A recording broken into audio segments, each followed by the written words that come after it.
Salutare, dragi prieteni!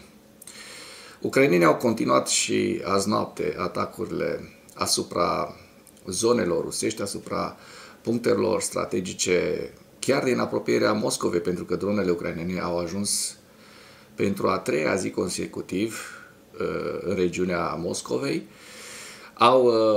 Așa cum veți vedea în materialul de astăzi, au lovit chiar petroliere în Tsovo și au atins regiunile din apropierea liniei frontului.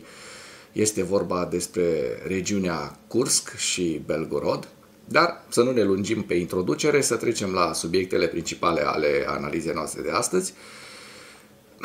Dronele armate ucrainene au atacat două instalații petroliere din Tsovo, Rusia. Pe rețelele de socializare ne sunt prezentate aceste lovituri.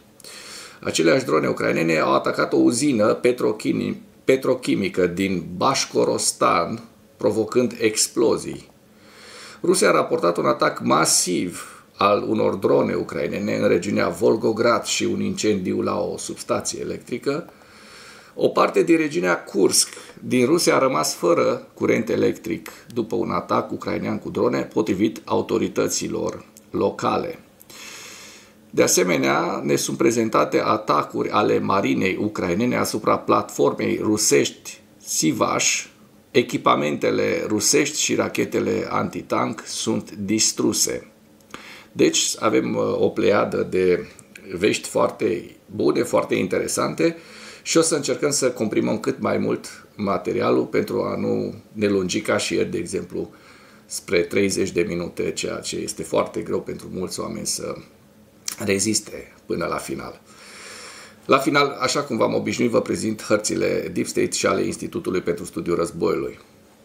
Iată, dronele ucrainene au atacat pentru a treia zi consecutiv zone importante din Rusia. Două instalații petroliere din Tsovo, Rusia, ne sunt prezentate arzând pe rețelele de socializare.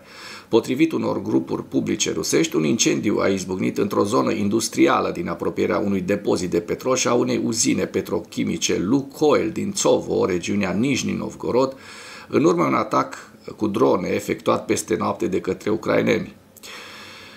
Potrivit Astra, în noaptea de 3 spre 4 noiembrie, locuitorii din Tsovo, regiunea Nijni Novgorod, au raportat explozii, iar o înregistrare video a surprins o strălucire, o explozie puternică deasupra orașului. Imaginile martorilor oculari au surprins de asemenea un incendiu care a izbucnit după atac. Astra notează că a analizat filmările și a concluzionat că fotografia a fost făcută din satul Novolichivo. Conform analizei, incendiul a avut loc în partea de sud-est a zonei industriale, unde își au sediu două companii petroliere, Sibur, Tsovo și Lukoil Nijni Novgorod Nestovgaz. Acestea sunt situate în imediată apropiere una de cealaltă. Da, hai să vedem. Da. Se vede bine cum ard aici rafinăriile rusești. Combinatul petrochimic Sibur-Tsovo, conform site-ului său web, produce etilenă, propilenă, benzen și o serie de fracțiuni de hidrocarburi. Mass media ucraineană a relatat de asemenea că produce componente explozive. Conform relatărilor din presă, Lukoil este una din Nijni Novgorod, Lukoilul din Nijni Novgorod este una dintre principalele rafinării din Rusia, este importantă pentru regiunea Moscovei, care reprezintă aproximativ 30% din consumul de benzină al țării. Benzina este rafinată la Nijni Novgorod și a fost livrată la Moscova prin conducte.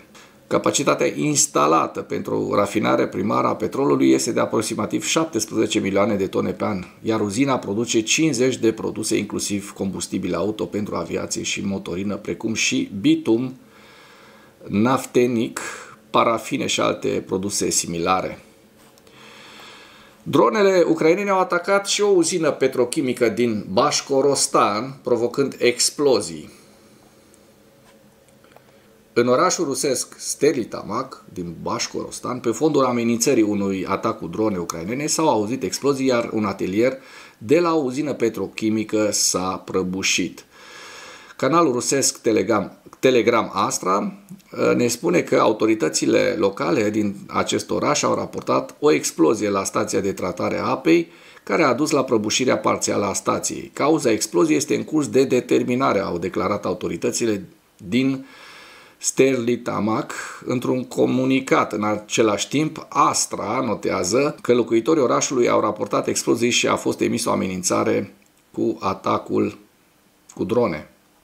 Da, ia să vedem despre ce e vorba.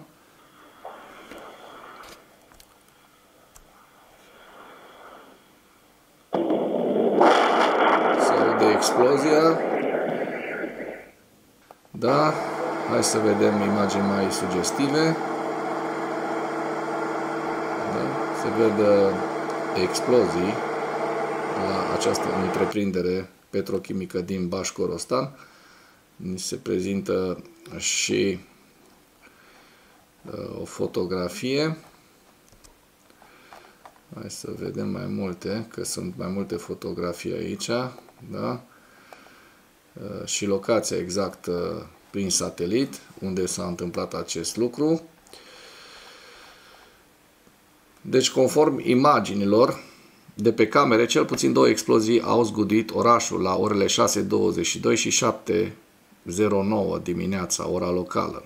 Ulterior, șeful interimar al Bașkorostanului, Radi Kabirov, a declarat că 2 drone ucrainene ar fi atacat un complex industrial din orașul Stерлitamac. Potrivit acestuia, molozul a căzut în zona industrială din apropierea atelierului auxiliar, deși Habirov nu a specificat numele întreprinderii. Această întreprindere petrochimică este o companie specializată în producția de cauciuc, ionol și benzină pentru aviație.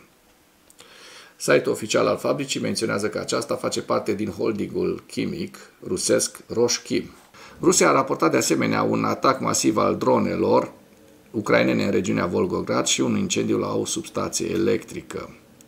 Tot în noaptea de 3 spre 4 noiembrie, autoritățile ruse au raportat atac masiv cu drone asupra regiunii Volgograd din Federația Rusă și un incendiu la substația electrică Frolovskaya, iar guvernatorul regiunii Volgograd, Andrei Bocharov, spune pe site-uri, pe grupurile publice, în noaptea de 3 spre 4 noiembrie, unitățile de apărare aeriană ale Ministerului Rus al Apărării au respins un atac masiv al dronelor ucrainene fără pilot pe teritoriul regiunii Volgograd.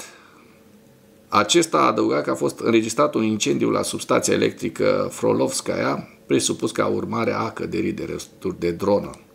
O parte din regiunea Kursk din Rusia a rămas de asemenea fără curent electric după atac, potrivit autorităților locale. Rusia a rămas fără curent electric în urma unei lovituri la această substație despre care vă vorbeam în seara zilei de 3 noiembrie. Și vedem că și în regiunea Kursk, în orașul Rilsk, un atac ucrainean asupra unei stații a provocat o pană de curent peste 16.000 de consumatori din districtele Rilsk și celelalte 2 care sunt alimentați de substația Rilsk au fost afectați de pană. Atacurile marinei ucrainene asupra platformei rusești Sivash duc la distrugerea de echipamente rusești și rachete antitank. Marina ucraineană a efectuat un atac de precizie asupra unei unități de elită a forțelor speciale rusești, situată pe platforma de foraj offshore Sivash din Marea Neagră. În timpul operațiunii au distrus un echipaj ATGM și echipamente de informații tehnice folosite de invadatori pentru monitorizarea situației maritime, a raportat Marina ucraineană. Platforma Sivash a servit drept post de observație. Era echipată cu radare, camere video și sisteme de recunoaștere audio. Atacul asupra acestei zone, acestei platforme maritime, a privat pe ruși de capacitatea de a controla o parte din zona de apă și de a detecta la timp ambarcațiunile ucrainene. Forțele ucrainene au folosit o dronă kamikaze pentru atac care a lovit cu precizie ținta și a provocat o explozie la echipamente și muniție. Propaganda rusă a încercat să prezinte această înfrângere ca fiind propria victorie prin distribuirea unui videoclip cu presupusa distrugerea unei ambarcațiuni ucrainene de către drona rusească Lancet. În realitate, marina ucraineană a fost cea care a efectuat o operațiune reușită și a eliminat grupul inamic. Se vede în această imagine, bineînțeles, ucrainenii au lovit această platformă maritimă rusească cu dronele din dotare Magura V5 sau V7, că deja s-au dezvoltat mai multe astfel de drone maritime sau drone marine ucrainene. Și mai menționăm faptul că această lovitură asupra Sivașului este un alt pas în slăbirea sistemică a forțelor rusești din Marea Neagră și distrugerea infrastructurilor de informații. Recent, marinari și ofițeri de informații ucraineni ar fi distrus o dronă de suprafață rusească în Marea Neagră. Trecem la ziua 1350 a războiului din Ucraina.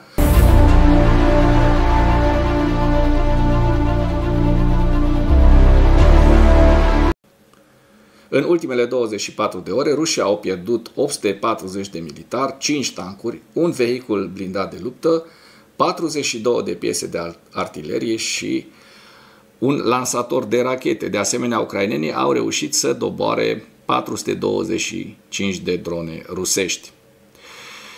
Să vedem dacă cei de la Deep State au reușit să... Da, din păcate nu sunt pe data de 3 încă încărcate hărțile celor de la Deep State, așa că trecem la evaluarea campaniei ofensive rusești la data de 3 noiembrie, în viziunea analiștilor Institutului pentru Studiul Războiului, cu principalele informații. Forțele rusești continuă să avanseze în direcția Pokrovsk și par să opereze cu tot mai multă siguranță în interiorul orașului Pokrovsk. Și vedem că cei de la Institutul pentru Studiul Războiului spun că imaginile geolocalizate publicate pe 3 noiembrie indică faptul că elemente ale brigăzii a 5-a de pușcași motorizați a Rusiei, armata 51 arme combinate, a armatei populare Donetsk, împreună cu districtul militar sudic, au avansat recent în sudul orașului Mârnograd, la est de Pokrovsk, și că forțele rusești au avansat în estul orașului Rodinskoe, la nord de Pokrovsk. Da? Forțele ucrainene continuă eforturile defensive și contraatacurile în direcția Pokrovsk. Sunt imagini geolocalizate publicate tot ieri pe 3 noiembrie, care indică faptul că forțele ucrainene au avansat recent în estul Rodinskoe, o zonă în care sursele rusești au susținut anterior că rușii au menținut o prezență.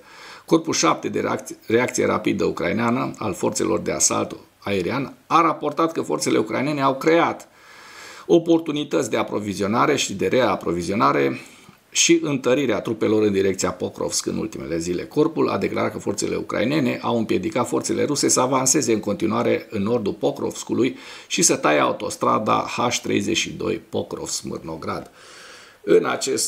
În această hartă vedeți situația Pokrovskului și Mârnogradului, care nu este una foarte fericită. Aici se vede și mai bine, potrivit analiștilor Institutului, că bună parte din Pokrovsk în momentul de față este disputat, rușii reușind să cucerească jumătate, aș spune, din Pokrovsk, iar cealaltă jumătate să fie în continuare disputată, rușii reușind să și pătrundă la nord-est, în Mârnograd, deocamdată foarte, foarte puțin, dar dacă Pokrovskul cade, cu siguranță ucrainenii se vor retrage și din Mârnograd pentru a evita o încercuire.